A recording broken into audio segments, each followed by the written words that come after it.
മൈക്രോബ്സിലെ നമ്മൾ house hold പ്രോഡക്റ്റുകൾ microbes വെച്ചിട്ട് എങ്ങനെയാണ് ഹൗസ് ഹോൾഡ് പ്രോഡക്റ്റുകൾ ഉണ്ടാക്കുന്നതെന്ന് പഠിച്ചു. ഇനി ഇതേ മൈക്രോ ഓർഗാനിസംസിനെ വെച്ചിട്ട് നമ്മൾ ലാർജ് സ്കെയിൽ ഇൻഡസ്ട്രിയിൽ എങ്ങനെയാണ് യൂസ് ചെയ്യുന്നത്? ഇതേ ഹൗസ് ഹോൾഡ് പ്രോഡക്റ്റിൽ ഒരു ലാർജ് സ്കെയിലായിട്ട് പ്രൊഡ്യൂസ് ചെയ്യുകയാണെങ്കിൽ എന്ത് ചെയ്യും? സോ അതാണ് microbes in industrial product. So industrial പ്രോഡക്റ്റുകൾ പ്രൊഡ്യൂസ് ചെയ്യാൻ വേണ്ടി മൈക്രോബ്സിനെ അല്ലെങ്കിൽ മൈക്രോ ഓർഗാനിസത്തിനെ എങ്ങനെ യൂസ് ചെയ്യാം? സോ അതിൽ ഒരുപാട് മൈക്രോ ഓർഗാനിസത്തിനെ നമ്മൾ യൂട്ടിലൈസ് ചെയ്യുന്നുണ്ട് to synthesise a number of products that are valuable to human beings. മനുഷ്യന് ഉപകാരപ്രദമായ ഒരുപാട് പ്രോഡക്റ്റുകൾ ഉണ്ടാക്കാൻ വേണ്ടി പ്രൊഡ്യൂസ് ചെയ്യാൻ വേണ്ടി മൈക്രോ ഓർഗാനിസത്തിനെ യൂസ് ചെയ്യുന്നുണ്ട്. സോ എക്സാമ്പിൾ നമ്മുടെ ബീവറേജസ്, ആൻറ്റിബയോട്ടിക്സ്. നമ്മുടെ ആൻറ്റിബയോട്ടിക്സും ബീവറേജസും ഒക്കെ പ്രൊഡ്യൂസ് ചെയ്യാനായിട്ട് സഹായിക്കുന്നത് ഇതേ മൈക്രോ ഓർഗാനിസംസ് തന്നെയാണ്.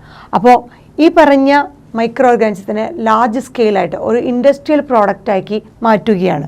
So production on industrial scale.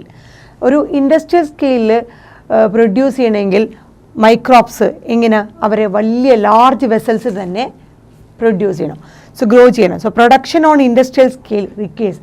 ഒരു ഇൻഡസ്ട്രിയൽ സ്കെയിലിൽ ഏതെങ്കിലും ഒരു പ്രൊഡക്ഷൻ വേണമെങ്കിൽ അതിന് ആവശ്യമുള്ളത് requires growing microbes in very large vessels.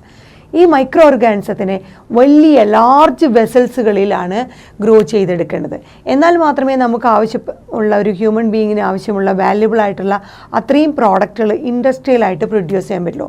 So micro ഓർഗാനിസത്തിനെ grow ചെയ്യാൻ യൂസ് ചെയ്യുന്ന ലാർജ് വെസൽസിനെ വിളിക്കുന്ന പേരാണ് ഫെർമെൻറ്റേഴ്സ്.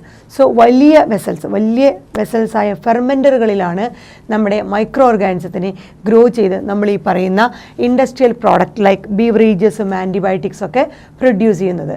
അപ്പോൾ നമുക്ക് ഫെർമെൻറ്ററിൻ്റെ ആ പിക്ചർ എങ്ങനെയാണെന്ന് നോക്കാം.